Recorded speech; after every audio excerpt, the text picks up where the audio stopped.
eTrex series, compass calibration. When you're using Garmin eTrex to navigate, after traveling a long distance, when the temperature changes rapidly, or after replacing the battery, please perform a compass calibration.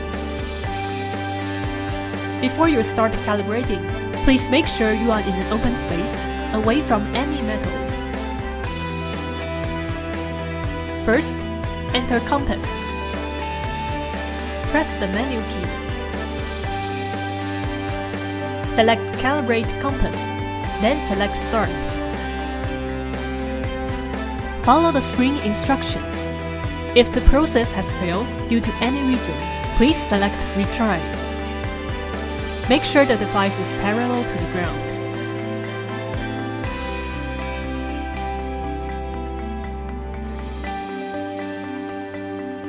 Then flip the device horizontally.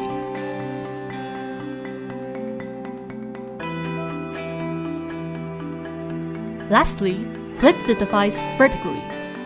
When completed, Calibration Completed Successfully message will appear on screen. You can begin a new adventure now. Thanks for watching.